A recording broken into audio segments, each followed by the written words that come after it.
Al Tablero con Fray Nelson. ¿Cuántas veces habremos dicho en la Santa Misa estas palabras? Dios de Dios, luz de luz, Dios verdadero, de Dios verdadero, engendrado, no creado, de la misma naturaleza del Padre. ¿De dónde vienen esas palabras? No están en la Biblia. Brotan de la Biblia, pero no están en ella. Provienen de duras, muy duras discusiones en las que brilló la figura de un hombre santo y sabio, Atanasio. San Atanasio de Alejandría, hoy al tablero con Fray Nelson. En la clase de hoy, San Atanasio. Cuando conocemos los orígenes de nuestra familia, conocemos y valoramos también lo que tenemos. Porque lo mismo que pasa en el orden material, sucede en el orden espiritual.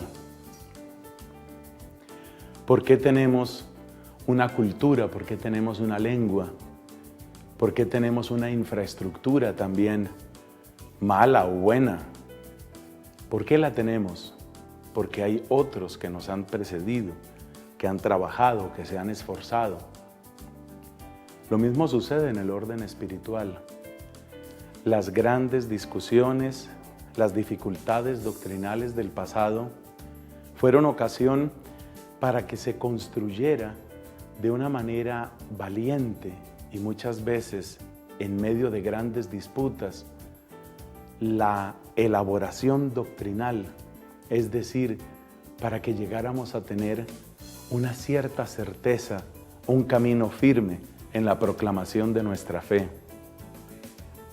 Cuando nosotros hablamos, por ejemplo, de la proclamación del credo, el credo no se encuentra en ningún texto de la Biblia, no está en ninguno de los evangelios, no está en ninguna de las cartas de San Pablo. ¿De dónde viene el credo? Pues mayormente el credo proviene de una época sumamente difícil, una época compleja, a veces muy dolorosa, en la que poco a poco, en un proceso de búsqueda, en un proceso de equivocaciones y también de aciertos, la comunidad cristiana tuvo que ir haciendo un profundo discernimiento, pero no por vía de democracia, no por vía de mayoría. Fueron personas específicas las que en momentos también específicos apostaron su seguridad personal, su salud, incluso su vida, por defender la verdad del Evangelio. Vamos a referirnos a uno de esos campeones de la fe, un hombre que venció la muerte de muchas maneras, empezando por su propio nombre. Él se llama Atanasio. La palabra tánatos en griego quiere decir muerte. Y una de las interpretaciones del nombre Atanasio es aquel que vence a la muerte. Atanasio vivió desde finales del siglo III hasta casi el final del siglo IV. Tomemos nota de esas fechas porque van a ser muy importantes al comentar las discusiones que se presentaron. El hombre Atanasio nace hacia el año 295, 296 y vive hasta el 373, es decir, unos 77 años de edad en total. Su sede, su lugar de nacimiento fue la misma ciudad de Alejandría, o si no, muy cerca de ella, aunque se ignoran muchos datos sobre su infancia y sobre su juventud. Esta ciudad de Alejandría, al norte de Egipto, fue fundada por un Alejandro, por eso tiene ese nombre, Alejandro Magno. Es decir, tenía en esta época ya unos 600 años de existencia, un poco más. Alejandría de Egipto, porque hay otras Alejandrías, Alejandría de Egipto se convirtió en un punto muy importante de comercio y por consiguiente en un lugar de encuentro de culturas. Si recordamos la ubicación de Egipto dentro del mar Mediterráneo, nos damos cuenta que tenía que servir como de puerta de entrada y de salida entre dos mundos muy diversos. El mundo grecorromano, que lo podemos llamar Occidente, y el mundo oriental, empezando por supuesto por la importancia que tendrían los cristianos y otras religiones, los judíos mismos. En la ciudad de Alejandría hubo desde antiguo colonias de judíos y hay un dato, es posible que cuando nuestro Señor Jesucristo, siendo niño, tuvo que huir a Egipto, o sea, fue llevado por los papás a Egipto, es muy posible que haya estado en algún lugar, quizás no en la misma Alejandría, o quizás sí, en alguna de las colonias judías que había en esta región del norte de Egipto. La ciudad de Alejandría también es recordada porque era el gran puerto de donde salían muchas cargas de alimentos para el Imperio Romano. Era un punto estratégico para los romanos y grandes emperadores, incluyendo a Marco Antonio, incluyendo a Julio César, Pompeyo, todos ellos tuvieron que ver con esta enorme ciudad. Como suele suceder con los puertos, donde circulan bienes, dinero e ideas, pues también era un lugar de muchos maestros. La actividad intelectual llegó a convertirse en una de las características más señaladas de Alejandría.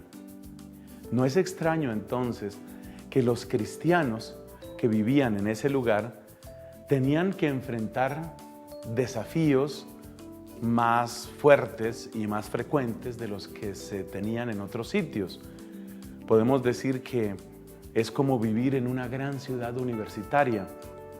Es recordada la ciudad de Alejandría también por su enorme biblioteca que se fue construyendo poco a poco.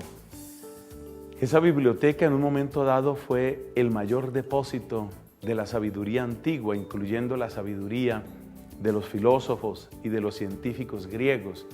Ahí tenemos que mencionar a un Arquímedes, a un Ptolomeo, a un Euclides y también muchos escritos de los filósofos griegos. El triste final de la Biblioteca de Alejandría es una de las grandes vergüenzas de la humanidad porque fue arrasada, porque fue quemada.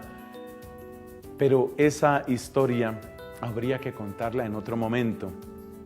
Por ahora, finales del siglo III, lo que encontramos es que Alejandría es un lugar que está en ebullición de ideas, de discusiones. No es de extrañar que este sitio se convirtiera entonces en un lugar de enseñanza y en toda una escuela de teología. Vamos a encontrar una serie de santos, una serie de héroes del pensamiento que tienen que ver con la ciudad de Alejandría. Y ese es precisamente el lugar o una de las razones para ubicar a San Atanasio.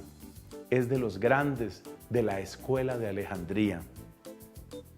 No es la única gran escuela de interpretación de la Biblia y de formación de los primeros pilares de la teología cristiana en el mundo antiguo. También existe en la parte de Turquía, de la actual Turquía, existen un par de ciudades que llevan el nombre de Antioquía por otro de los reyes del Imperio Helenístico llamado Antíoco. Y durante los primeros siglos se da siempre un contraste entre la escuela teológica de Antioquía y la escuela teológica de Alejandría. Por el momento, solo conservemos ese dato, que Alejandría es grande en la parte del pensamiento, la discusión, la elaboración doctrinal, pero por otro lado, que no es la única escuela, por lo menos hay otra que destaca mucho, que es la escuela de Antioquía.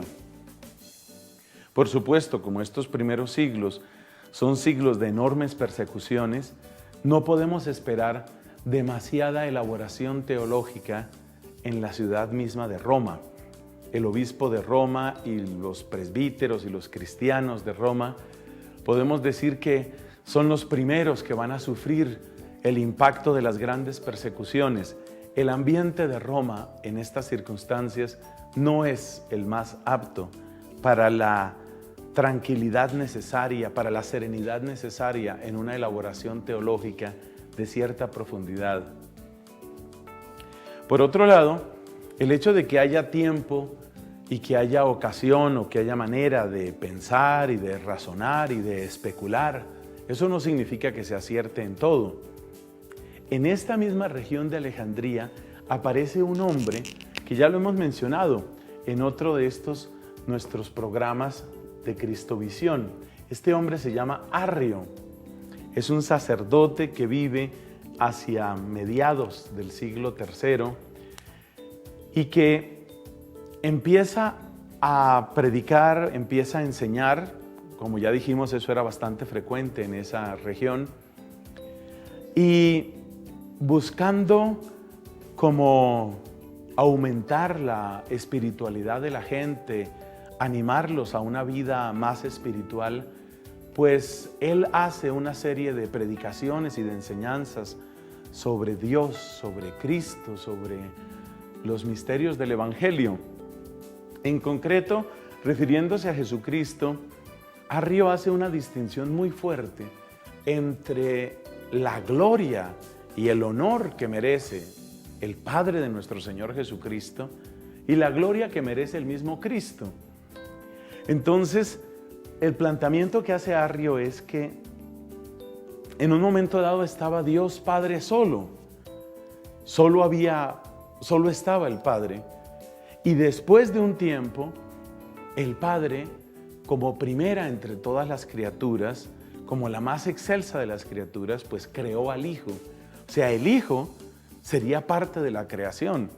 Sería una parte, digamos, eminentísima, como el gran prólogo de un libro, prólogo que contiene todo lo demás, y un ser lleno de luz. Bueno, muchos elogios hacía de Cristo, pero decía que Cristo no era Dios y que Cristo no merecía la gloria de Dios y que Cristo era solamente una criatura. Por supuesto, este tipo de enseñanza empieza a producir grandes discusiones y es ahí donde veremos que el talento de un joven llamado Atanasio empieza a sobresalir de una forma impresionante. Atanasio va a llenar con su enseñanza y con su ejemplo de vida prácticamente todo el siglo IV de nuestra era.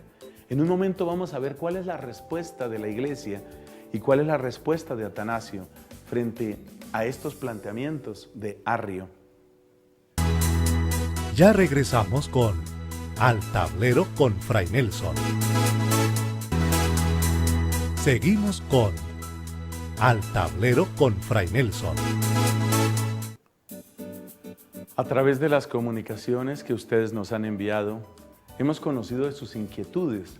Por ejemplo, tantas preguntas sobre los orígenes del cristianismo, sobre los comienzos de nuestra fe.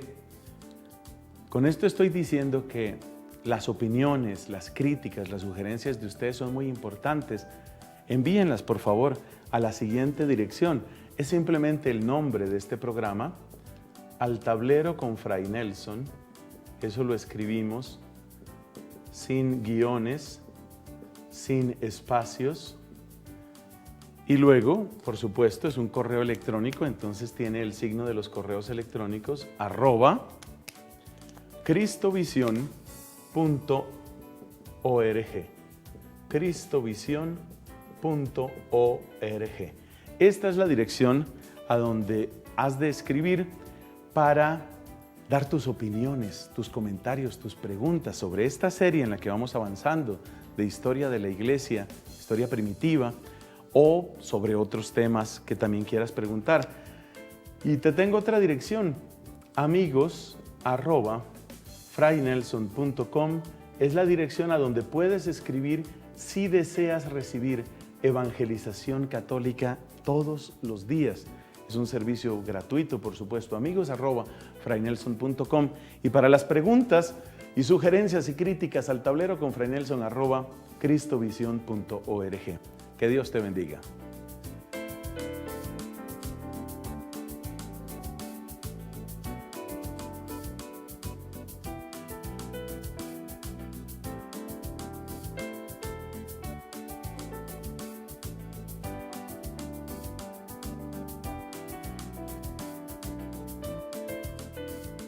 Gracias infinitas al Padre de la Historia, por el regalo de la sabiduría que deposita en usted para el deleite de quienes crecemos madurando espiritualmente. Al escuchar en su oratoria todo el conocimiento de Jesús que transforma, edifica y fortalece nuestro ser en la fe para la gloria de Dios, que nuestro Paráclito misericordioso lo siga iluminando. Saludos.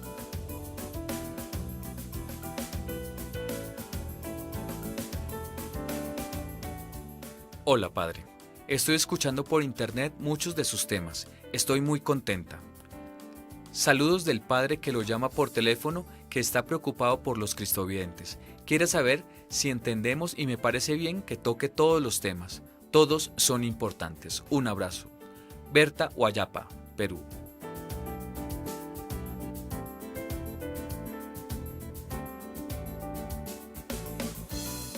Estamos comentando sobre la figura de Atanasio de Alejandría. Ya comentamos, ya dijimos que Alejandría, en el norte de Egipto, un puerto importantísimo que además era famoso por ese enorme faro que avisaba a los barcos la llegada al puerto. Alejandría era un centro intelectual donde estaba en perpetua ebullición el mundo de las ideas, ideas filosóficas, ideas políticas y también ideas religiosas. Fue en ese sentido también un centro donde se difundieron pronto distintas teorías para exponer la fe cristiana. En ese lugar se volvió bastante popular la enseñanza de un sacerdote llamado Arrio. Arrio decía que Cristo no era Dios como el Padre. Arrio se apoyaba en algunos textos de la Escritura. Decía, por ejemplo, aquello de que Cristo es el primogénito de toda criatura. Esta es una expresión que encontramos en la carta de San Pablo a los Colosenses. Entonces Arrio decía, pues si es el primogénito de toda la creación, eso quiere decir que Cristo mismo es criatura. Y también hay un pasaje en los evangelios que deja ver a Cristo como inferior al Padre. Por ejemplo, cuando Cristo dice que sobre el tiempo del juicio, pues eso no lo sabe nadie, ni el Hijo, sino solamente el Padre. O cuando dice que el sentarse a su derecha o a su izquierda, eso no depende de Él. Entonces, allí donde Cristo, en el Nuevo Testamento, aparece en una postura como inferior al Padre, pues parece que se le está dando la razón a Arrio. Este hombre empezó a difundir sus ideas y tuvo una enorme popularidad, tuvo mucho éxito, entre otras cosas, porque en esa época había una especie de florecimiento de la vida consagrada femenina, lo que nosotros hoy llamamos religiosas o hermanas o monjas. El término que era común en aquella época era el de vírgenes, vírgenes consagradas. Y la predicación de Arrio parece que fue muy eficiente, fue bastante penetrante en los corazones de estas consagradas, y ellas fueron sus principales aliadas para difundir en círculos cada vez más amplios el arrianismo, esa idea de que Cristo es inferior al Padre, solo el Padre es Dios, Cristo no es Dios, Cristo es muy eminente, es muy santo, pero Cristo no es Dios. Es realmente una idea bastante fuerte, bastante intensa, que vuelve a aparecer luego a lo largo de los siglos. Sobre arrianismo ya hemos hablado en otras ocasiones y vuelve a aparecer una y otra vez.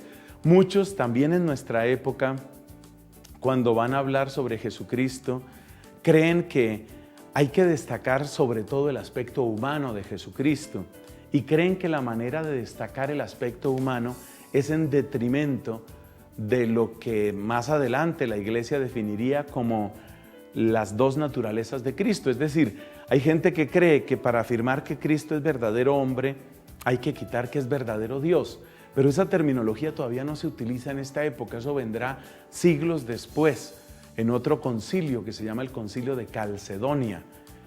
Por ahora lo que encontramos es que Arrio tiene mucha eficacia en su predicación y llegó un momento en el que el arrianismo ya no dependía ni siquiera de Arrio, sino que ya había como tanto entusiasmo, había tanta fuerza en esta predicación que ya con Arrio o sin Arrio ya el arrianismo se movía solo y seguía creciendo.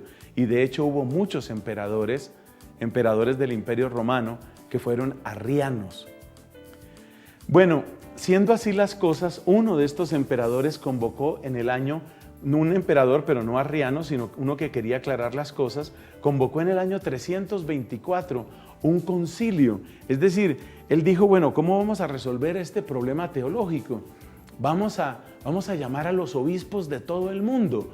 Como los obispos son los sucesores de los apóstoles, pues entonces, así como se reunieron los apóstoles, según cuenta el libro de los Hechos de los Apóstoles, que se reunieron y que discutieron y que pues tenían unas distintas posturas y finalmente llegaron a un acuerdo sobre un tema que se estaba discutiendo en ese momento.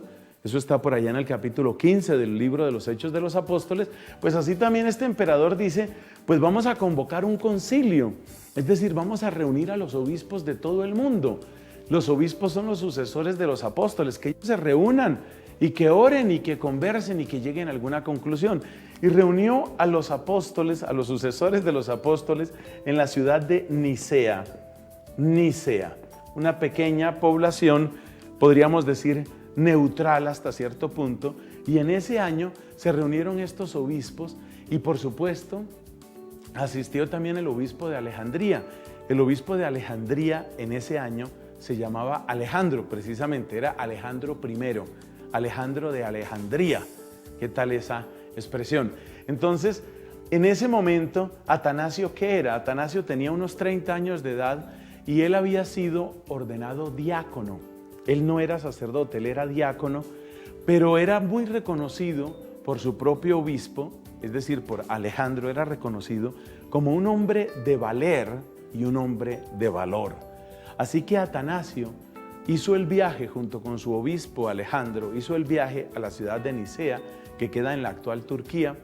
Entonces fueron allá a Turquía, a lo que hoy es Turquía, fueron allá a Nicea a discutir este tema. Y resulta que Alejandro de Alejandría no se equivocaba, Atanasio realmente era un talento muy grande. Siendo diácono, sus intervenciones en el concilio de Nicea, en esa gran reunión de obispos, sus intervenciones fueron muy importantes. Y de hecho, se puede decir que la figura que brilló particularmente en el concilio de Nicea, más incluso que los obispos, que los había muy santos en ese momento, la figura que realmente brilló y la persona que hasta cierto punto encauzó la discusión para dar una respuesta al tema de Arrio, ese hombre fue San Atanasio. Atanasio mostró que no se puede negar la igualdad de gloria. No se puede negar que Cristo merece la misma gloria del Padre. No se puede negar que Cristo es de la misma naturaleza del Padre.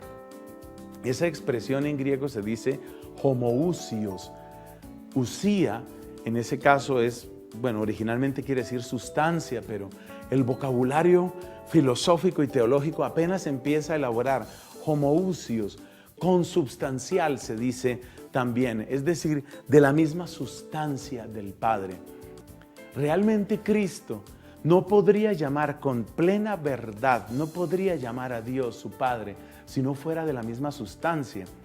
Pero lo más interesante en la argumentación de Atanasio es que si Cristo no es verdaderamente de la sustancia del Padre, es decir, si no es de la misma naturaleza, si no es Dios como el Padre, entonces el sufrimiento de Cristo, es decir, su sufrimiento en la cruz, no sería esencialmente diferente del sufrimiento que han tenido otros hombres santos. Por ejemplo, la Biblia nos habla de un hombre que sufrió muchísimo, llamado Job. Pero si se duda de la existencia histórica de Job, pues no vamos a dudar, por ejemplo, de los sufrimientos de Ezequiel o sobre todo de los sufrimientos de Jeremías. Jeremías sufrió muchísimo. Y nosotros no somos salvos en virtud de Jeremías, somos salvos en virtud de Cristo. ¿Qué hace? ¿Qué le da un valor infinito a los sufrimientos de Jesucristo? ¿Qué es lo que hace que nosotros seamos verdaderamente salvos? Pues que el que está sufriendo, el que padece por amor a nosotros, en el caso de Cristo, tiene en su propio ser una dignidad que supera, que rebasa, que está más allá de toda otra dignidad. Entonces, la verdad de la consubstancialidad del Hijo es exactamente lo que va a decir Atanasio. Y las expresiones que él utiliza, las expresiones que él toma, van a pasar después a la confesión común de la fe cristiana. De este concilio de Nicea va a salir lo que se llama un credo, es decir, hagamos la lista de las cosas que creemos. Y ese credo, elaborado en Nicea, que después fue complementado en otro concilio, el concilio de Constantinopla, ese es el que decimos en la misa, el credo largo que se dice en la misa, aquello de que Cristo es engendrado, no creado, ¿ve? Porque es que Arrio decía que Cristo era creado, no, nosotros afirmamos en la misa, y eso viene de esta época, engendrado, no creado, de la misma naturaleza del Padre, eso es de Atanasio, de la misma naturaleza del Padre. También cuando decimos Dios de Dios, Dios de Dios, ahí estamos afirmando de la misma naturaleza del Padre, luz de luz, Dios verdadero, de Dios verdadero, engendrado, no creado, de la misma naturaleza del Padre. Todas esas expresiones que intentan una aproximación a la naturaleza, al ser mismo de Cristo, provienen de esta época. Así que estamos en una gran deuda con San Atanasio. Atanasio tuvo que sufrir mucho. Él fue muy duro, muy duro. Muchas de sus obras son el rebatir una y otra vez cualquier asomo de arrianismo. Y por supuesto, ese ataque contra el arrianismo fue particularmente fuerte cuando Atanasio fue nombrado obispo de Alejandría. Después de ser diácono, pues él fue nombrado obispo allá en Alejandría y tendría unos 35 años de edad y tuvo que sufrir muchísimo. Fue desterrado unas 4 o 5 veces. Ahí aprovechó para conocer un fenómeno que estaba surgiendo, que era el fenómeno de los monjes, el comienzo de la vida religiosa allá en Egipto. Este hombre, que luego, como vimos, pues falleció en el año 373 después de muchos dolores, nos prestó un enorme servicio a la comunidad cristiana. Y sobre estos talentos, y sobre estas virtudes, y sobre estos hombros de gigantes, estamos parados nosotros. Seguramente nuestra vida es un poco más tranquila, pero no podemos olvidar la deuda de gratitud que tenemos con aquellos que, arriesgando tanto, llegaron a afirmar con claridad la verdad de la fe cristiana. Que San Atanasio ruegue por nosotros y que nosotros sepamos valorar lo que significa creer con toda la verdad y con toda la luz de la Iglesia. Amén.